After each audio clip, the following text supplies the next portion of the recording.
पुष्पराज एक गर्वित और स्वाभिमानी युवक है जो एक मिल में लगन से काम करता है।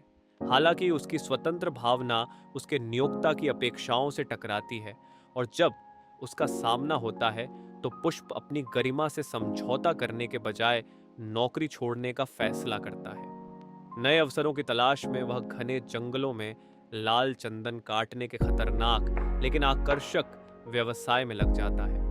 पुष्प के गांव का जीवन उसकी मां पर्वतम्मा के साथ उसके घनिष्ठ संबंध और उसकी जटिल विरासत से परिभाषित होता है। वह एक अमीर स्थानीय व्यक्ति का नाजायज बेटा है जिसने उसे स्वीकार करने से इनकार कर दिया, जिससे पुष्प को अपने कंधे पर चिप और खुद को साबित करने के दृढ़ संकल्प के साथ दुनिया को नेविगेट करना पड़ा। आंध्र प्रदेश के शेषचलम पहाड़ियों में पाई जाने वाली एक दुर्लभ और मूल्यवान लकड़ी है।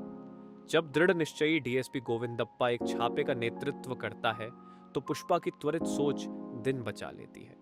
वह मूल्यवान स्टॉक को पेड़ की चोटी पर छिपा देता है और गोविंदप्पा को साहसपूर्वक चुनौती देता है, अपनी अवज्ञा और नेतृत्व का प्रदर्शन करता है। बाद में घिर जाने के बावजूद पुष्पा बड़ी चतुराई से लाल चंदन से भरे ट्रक के साथ भाग निकलता है। आत्मसमर्पण करने से पहले उसे जंगल में गहरे छिपा देता है। बुरी तरह से पीटे जाने के बावजूद वह छिपी हुई लकड़ी का पता बताने से लगातार इनकार करता है। कोंडा रेड्डी, एक दुर्जय व्यक्ति जिसका अतीत हिंसा और नुकसान से भरा हुआ है, पुष्पा को लगातार महत्वपूर्ण जिम्मेदारियां सौंपता है। कोंडा के छोटे भाई जॉली और जक्का कम सक्षम हैं और छिपे हुए स्टॉक को वापस पाने के लिए पुष्पा की चालाकी पर निर्भर है। अपने नए तस्करी के तरीकों का उपयोग करते हुए ईंधन टैंकरों और दूध के ट्रकों में लाल चंदन छिपाना पुष्पा जल्दी ही रैंक में ऊपर उठ जाता है। वह कोंडा के साथ एक आकर्षक सौदा करता है, तस्करी किए गए सामान के मूल्य का 4% हासिल करता है और संगठन के भीतर अपनी स्थिति मजबूत करता है। गोविंदप्पा, जो हमेशा से ही साधन संपन्न रहा है, पुष्पा की तस्करी की तकनीकों का पता लगाता है और उसके एक दूध के ट्रक को जब्त कर लेता है। पुलिस द्वारा मजबूर किए गए पुष्पा के आदमी गोविंदप्पा के लिए काम करना शुरू कर देते हैं, लेकिन पुष्पा बेखौफ रहता है। लाल चंदन सिंडिकेट के क्रूर पर्यवेक्षक मंगलम श्रीणु ने कोंडा रेड्डी को 200 टन के विशाल भंडार की सुरक्षा का जिम्मा सौंपा है। जॉली से ज्यादा भरोसेमंद समझे जाने वाले पुष्पा ने यह जिम्मेदारी ले ली है।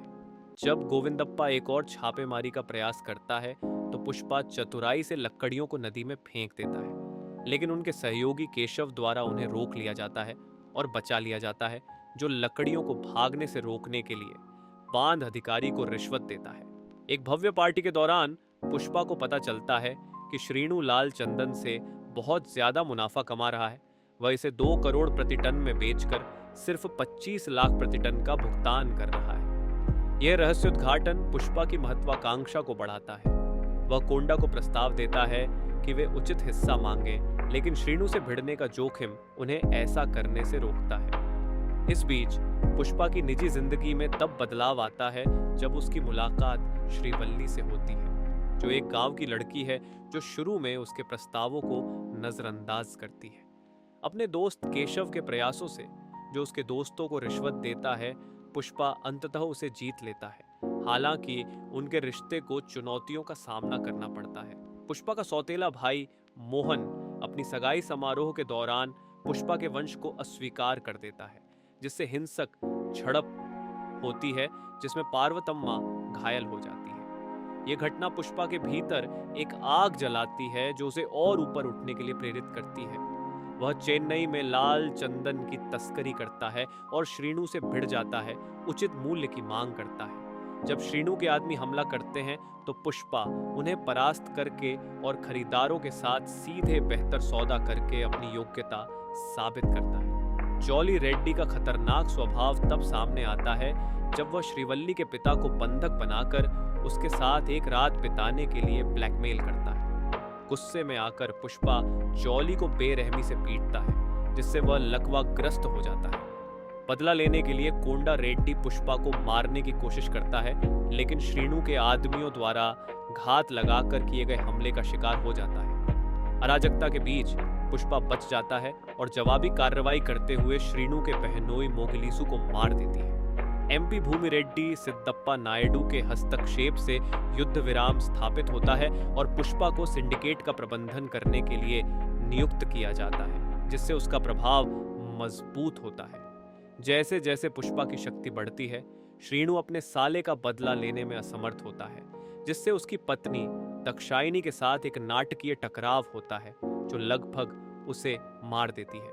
इस बीच पुष्पा का प्रभुत्व एक नए विरोधी क्रूर पुलिस अधिकारी भंवर सिंह शेखावत का ध्यान आकर्षित करता है। शेखावत को रिश्वत देने के पुष्पा के शुरुआती प्रयास को अपमान और धमकी के साथ पूरा किया जाता है, लेकिन पुष्पा अपना समय बिताता है, बदला लेने की योजना बनाते हुए शेखावत की मांगों का पालन करता है। अपनी शादी की रात को पुष्पा शेखावत से तनावपूर्ण मुठभेड़ में भिड़ जाता है।